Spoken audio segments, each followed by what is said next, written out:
Hey there, welcome. I am a multi-dimensional spiritual being that's having a human experience. My name is Neil, and right now in this moment, I would love to show you the cover of this book. And it's How to Know Higher Worlds by Rudolf Steiner. And I'm going to proceed to read some of this book. So enjoy.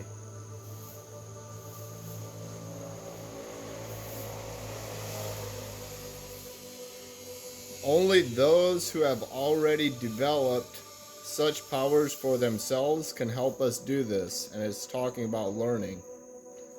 From the beginning of the human race, a form of schooling has always existed in which persons possessing higher faculties guide those who seek to develop these faculties for themselves. Such schooling is called esoteric or mystery schooling, and the instruction one received there is called esoteric or occult teaching. So these esoteric and occult teachings have been around since humans have been around, and they've been mystery schools, like schools of hidden knowledge, schools of initiation, where the initiate, you being the initiate, can, through this knowledge and the implementation of it, the initiate has the potential to reach new levels of consciousness and to have access to other dimensions, to other worlds, as well as being able to communicate with various entities. This is all possible, and this knowledge is a part of our human experience. So continuing, there's a universal law among initiates that the knowledge due a seeker cannot be withheld. But there is also another universal law that esoteric knowledge may not be imparted to anyone not qualified to receive it. The more perfect the initiate, the more strictly these two laws are observed.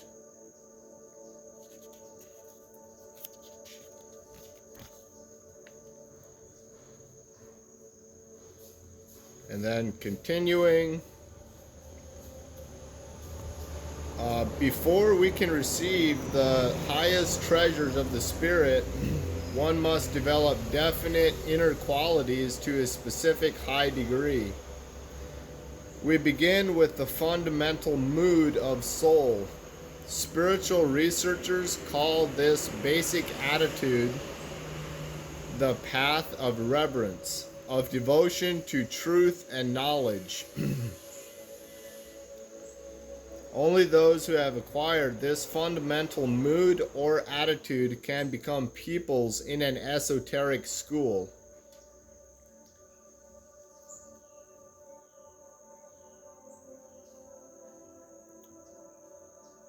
So, continuing farther, we should not fear that such feelings of reverence lead to subservience and slavery. On the contrary, a child's reverence for others develops into a reverence for truth and knowledge. Experience teaches us that we know best how to hold our heads high in freedom if we have learned to feel reverence when it is appropriate, and it is appropriate whenever it flows from the depths of your heart.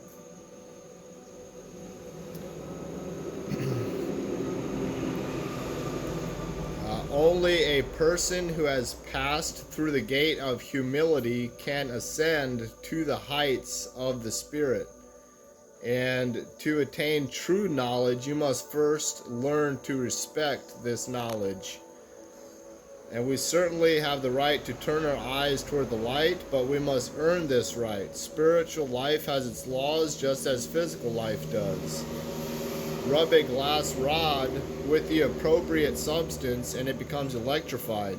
That is, the glass rod will now have the power to attract small particles. This process demonstrates a physical law. If one has learned some elementary physics, one knows that this is so. Similarly, if one knows the fundamentals of esoteric science, one knows that every feeling of true devotion unfolded in the soul produces an inner strength or force that sooner or later leads to knowledge. Whoever possesses an innate tendency toward feelings of devotion or has been lucky enough to receive an education that cultivated those feelings is well prepared in later life to seek the way to higher knowledge. Whew. That was gold. I received a lot from that statement, so much so that I'm going to read it again for myself. And I invite you to really feel into this. Whoever possesses an innate tendency toward feelings of devotion or has been lucky enough to receive an education that cultivated these feelings is well prepared in later life to seek the way to higher knowledge. Those who do not bring this preparation with them will have to work at developing this devotional mood with vigorous self-discipline. If not, they will encounter difficulties after taking only the first few steps on this path of knowledge. In our time, it is particularly important to focus complete attention on this point. Our civilization is more inclined to criticize, judge, condemn, than to feel devotion and selfless veneration. Our children criticize far more than they respect or revere. But just as surely as every feeling of devotion and reverence nurtures the soul's powers for higher knowledge, so every act of criticism and judgment drives these powers away. This is not meant to imply anything against our civilization. Our concern here is not to criticize it. After all, we owe the greatness of our culture precisely to our ability to make critical, confident human judgments and to our principle of testing all and keeping the best. Modern science, industry, transportation, and commerce law, all these never would have been developed without the universal exercise of our critical faculty and standards of judgment. But the price of this gain in outer culture has been a corresponding loss in higher knowledge and spiritual life. Therefore, we must never forget that higher knowledge has to do with revering truth and insight and not with revering people. Nevertheless, we must be clear about one thing. Those completely immersed in the superficial civilization of our day will find it particularly difficult to work their way of cognition to the higher worlds. And to do so, they will have to work energetically upon themselves. In times when the material conditions of life were still simple, spiritual progress was easier.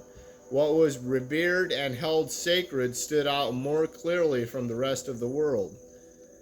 In our age of criticism, on the other hand, ideals are degraded. Reverence, awe, adoration, and wonder are replaced by other feelings. They are pushed more and more into the background.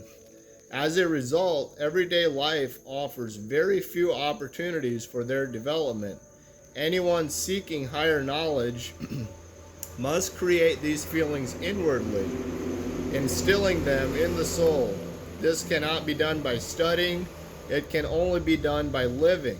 If we wish to become esoteric students, we must train ourselves vigorously in the mood of devotion. We must seek in all things around us in all our experiences for what can arouse our admiration and respect.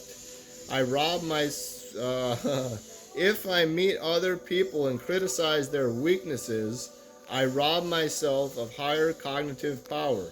I'm going to read that again. If I meet other people and criticize their weaknesses, I rob myself of higher cognitive power. Deep breath in, one more time. If I meet other people and criticize their weaknesses, I rob myself of higher cognitive power. But if I try to enter deeply and lovingly into another person's good qualities, I gather in that force of their good qualities. So again, but if I enter deeply and lovingly into another person's good qualities, I gather in the force of that good qualities. One more time.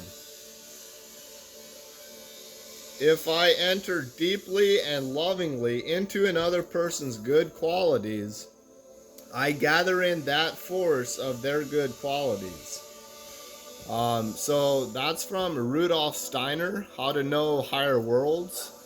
And this book is, I saw the date somewhere.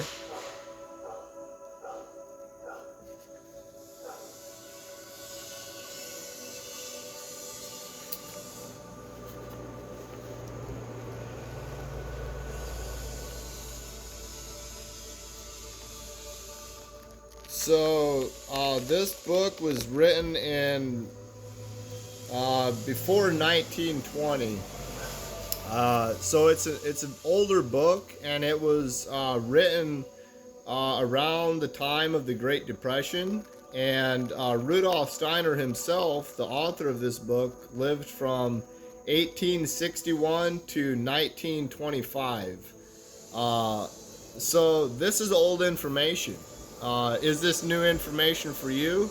It's not new information for initiates, for students of esoteric teachings. This information, these mystery schools, these occult and esoteric teachings have been here as long as humanity. And this is important in the aspect that they're relevant. They're something that hasn't just come and then phased away. They've been here since the beginning of humanity, and they're still here, and they still are and do have an effect on our world today. And they only have an effect with the implementation of the teachings, and with reverence and gratitude and respect for real knowledge. I can say something that's true for me, and it can be true, to me no matter if it's true to anybody else. Do you feel that? And just because it's true for me doesn't say that it's real. And what's real is what is going to be here when humanity's no longer here. What's real is love. What's real is energy. And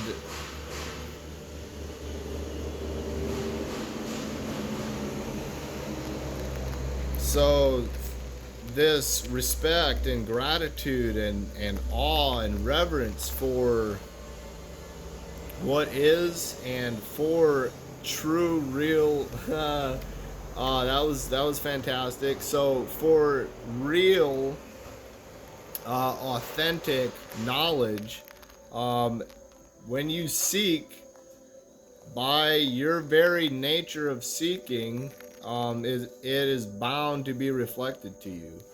And the question that doesn't get answered is the question that you didn't ask. So when you ask questions, you're asking. When you break apart the word asking, it's as king, A-S-K-I-N-G. You're as a king, you're asking. So as a king asking, you're now bound to receive an answer to the question. And the quality of the answers you receive depend on the quality of the questions that you present. So feel into that. For example, asking the question, did I look dumb? That's a low quality question. A high quality question would be, how can I be responsible for how I presented myself? And then that's one question. And another high quality question would be, how can I learn from this and implement a new way of being for how I want to show up next time in this exact scenario? And those are high quality questions that will receive you high quality answers. And through the asking of high quality questions, you can then begin to receive answers. And now that you have answers, the question is, what are you going to do with them? Because the answers only are legitimate and actually have an effect when you implement them. So now implementation is required. And there's this life cycle that was presented to me like probably a year ago when I read the book The Fourth Turning. And I highly recommend that you watching this read this.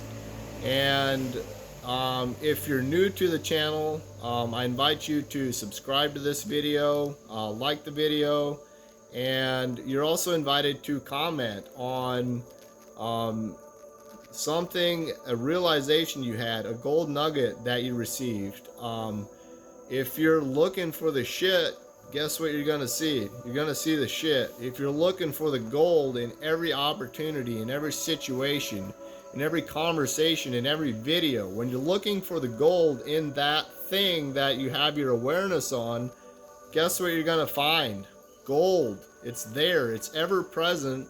It's, are you tuned to see it? Is your reticular activating system on? Is it tuned to be able to perceive the frequency of the gold answers, the gold that you can take on within yourself and implement? So additionally, there is a link in the description for an upcoming event that is being held here in Costa Rica. And this event is a transformational event and has the potential to transform your wealth, your relationships, your environment, your spiritual connection, your way of being, the way you look at things. Because when you change the way you look at things, the things you look at change. And this event is on a weekend, so it's a weekend event for 3 days, and you're welcome to come like a week prior to the event and spend time with the community, spend time connecting. And it's called Awakened Life Live. And this event is being held on the 2nd, 3rd, and 4th of December of 2022. So you're invited. Highly invite you to click the link and register.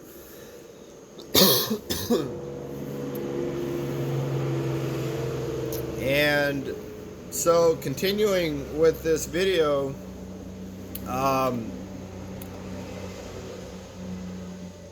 the Fourth Turning, that book, talked about the seasons of life and how there's a coming up of society, and then there's like a golden era, which is like essentially they call it the golden age, and then there's a process of unraveling, which is what we're currently experiencing. The whole of humanity is in a unraveling, and the unraveling is giving way to something new. And so there were these 4 cycles. And when you understand these 4 cycles, they translate directly to the day. So for example, in one day, like as from like 6 to 9 o'clock, the sun is heating up, and it's like a growth period, a time of getting up, a time of doing things. You feel really alive, and then the sun reaches its midway point. It's the point of peak sun rays, the point of optimum heat during the day, and that's the time that would be like the golden age of the day. And then you have it going into the afternoon, the unraveling of the day. The sun is unraveling as it's beginning to set, and then you have sunset, the complete darkness, from which a sunset can emerge again the following day. So these 4 progressions are apparent in our day, and when you can understand one day in this life, you can understand a year, and when you can understand a year, you can understand hundreds of years, and when you can understand hundreds of years, you can understand thousands of years, and it all comes back to a day. And one day is a complete cycle through each sign of the zodiac, beginning with Aries at 6 o'clock and transitioning every 2 hours to a new sign of the zodiac. Thus, we feel differently at different parts of the day. For example, Aries is a go go go, like get up, do things, get shit done. Aries energy they love stimulants. So like cigarettes and coffee is Aries, and they're in a mode of doing and accomplishing things. And from 6 to 8 o'clock every day, we experience this Aries energy of we just woke up, we're in this mode of going, and our energy changes and fluctuates every single day on a 2-hour basis.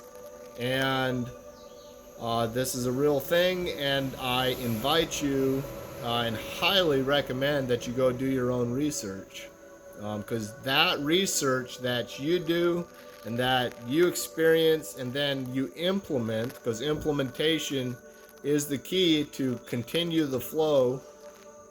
With implementation of your own research, that is the most valuable research for yourself.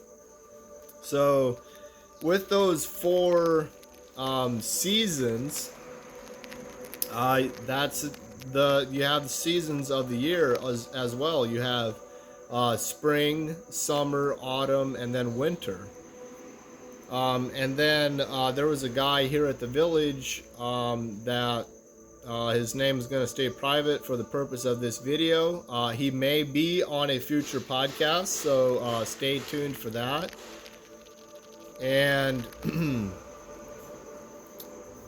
he shared with the 4 seasons things where he had a way of looking at it where it was expression, and he called it the life cycle. So we go through many life cycles in one lifetime. We die and we're reborn on a moment-to-moment basis, and the person that's communicating and speaking fluently to you right now is not the same person that was communicating and speaking fluently to you a second ago. And that just happened again and again and again. So we die and are reborn many, many times in this lifetime. And how this particular person, spirit, represented this, and he called it the life cycle, was expression. So you express, and then you have experimentation, And experimentation is exactly what it sounds. You experiment. And then after that, integration. So you now are learning from what you've experimented with and you're integrating it. And then after integration is transcendence, where uh, essentially you transcend even the need for like it's natural to express, and but it's like a transcendence way of being. And he correlated spring with expression, summer with experimentation, autumn as integration, and then winter as transcendence.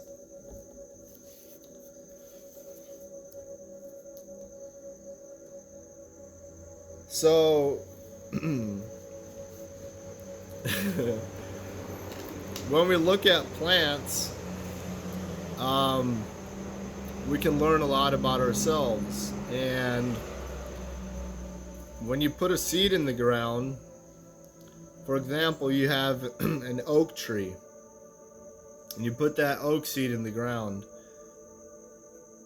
that oak nut has all the information in that nut that is required to make that oak tree. For example, the oak nut does not go to oak nut school to learn how to be an oak nut. He does not go to oak nut school to learn how to be an oak tree. And he does not go to oak nut school to learn how to be an oak tree living among other trees. What the oak nut does is that it falls to the ground from the tree, and it starts to become watered by nature, and it gets watered and watered, and it takes approximately 7 waterings of this seed, and then that's approximately enough to where the hard outer shell, where the hard outer shell can be popped and broken open, and then roots appear first.